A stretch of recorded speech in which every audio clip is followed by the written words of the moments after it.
महिलाओं के bank account में भाई और बहनों जुलाई में देखेंगे 8,500 रुपए, अगस्त में 8,500, सितंबर, अक्टूबर, नवंबर, दिसंबर खटाखट खटाखट खटाखट खटाखट 8,500।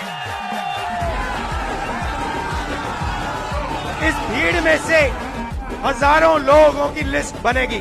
50,000 नहीं, 70,000 नहीं, 90,000 नहीं, 1,00,000 रुपया साल का अंदर जाएगा। अकाउंट में खटाखट पैसा भेजने की पॉलिटिक्स फिर से चर्चा में है। ताजा मामला कर्नाटक का है, लेकिन इस बार पैसे देने के वादे से ज्यादा उससे मुकरने पर राजनीति गरमा गई है। असल में कांग्रेस अध्यक्ष मल्लिकार्जुन खड़गे ने हाल ही में कर्नाटक सरकार को लेकर ऐसा बयान दे दिया है जिससे राहुल गांधी की राजनीति घेरे में आ गई है। खड़गे ने कहा था कि हमें वो वादे करने चाहिए जो पूरे किए जा सके, नहीं तो आने वाली पीढ़ी के पास बदनामी के अलावा कुछ नहीं बचेगा। इस पर प्रधानमंत्री नरेंद्र मोदी भी पीछे नहीं रहे। उन्होंने एक्स पर लिखा कि आज कांग्रेस की सरकार वाले किसी भी राज्य को देख लीजिए, हिमाचल प्रदेश, कर्नाटक और तेलंगाना की ग्रोथ और वित्तीय सेहत बद से बदतर होती जा रही है। उनकी तथाकथित गारंटी अधूरी पड़ी है। कांग्रेस के सम्माननीय राष्ट्रीय अध्यक्ष को और उस ज्ञान में उन्होंने बहुत महत्वपूर्ण चीज़ों को स्वीकार कर लिया है। उन्होंने कहा है कि वही गारंटी अनाउंस करिए जिसके लिए बजट हो, जिसके लिए फिनेंशियल प्रबंधन हो। तो सुबह सुबह हम लोगों ने सुना तो हम लोग का एंटीना भी खुल गया। फिर एक मन में सवाल आया कि कांग्रेस के राष्ट्रीय अध्यक्ष ने जो इतना गुणी चिंतन दिया है, तो पहला पाठ अपने नेता राहुल गांधी को पढ़ाया है कि नहीं पढ़ाया है? जो नसीहत अब खड़गे दे रहे हैं, इस तरह की फ्री बीज पर सुप्रीम कोर्ट में भी सुनवाई चल रही है। यही नहीं, पूर्व RBI governor D Subba Rao भी उस पर सवाल उठा चुके हैं।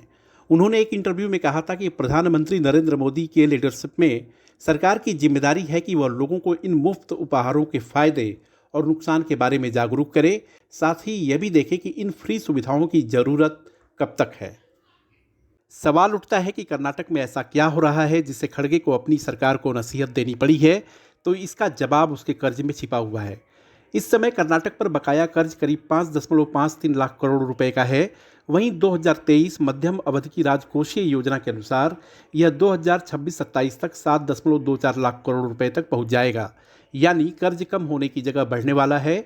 और चुनाव में सरकार ने जो 5 गारंटी की बात की है, उसके जरिए राज्य को करीब 54,000 करोड़ रुपए खर्च करने होंगे। यानी राज्य की जीडीपी पर बड़ा हिस्सा रेवड़ी बांटने में जाएगा, जिसका सीधा मतलब है कि आने वाले समय में राज्य में वित्तीय संकट खड़ा हो सकता है, जैसा कि हिमाचल प्रदेश में हुआ है।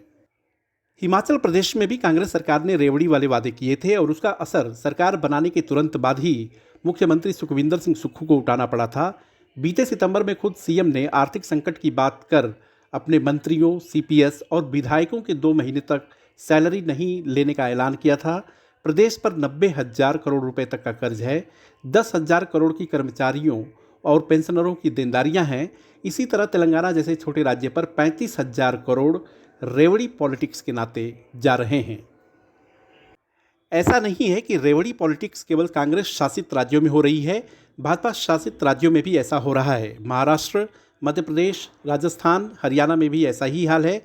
वहीं दिल्ली, पंजाब जैसे राज्यों में भी कुछ स्थिति इसी तरह की बनी हुई है। लेकिन खड़गे की नसीहत ने यह तो साफ कर दिया है कि रेवड़ी पॉलिटिक्स अब सरकारों पर भारी पड़ रही है और इस पर सभी राजनीतिक दलों को सोचना होगा।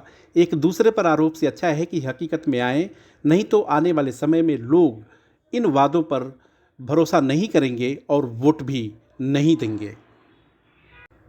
वीडियो को लाइक, शेयर और सब्सक्राइब करें और हाँ, कमेंट भी ज़रूर करें। देखते रहिए इंडिया अड्डा।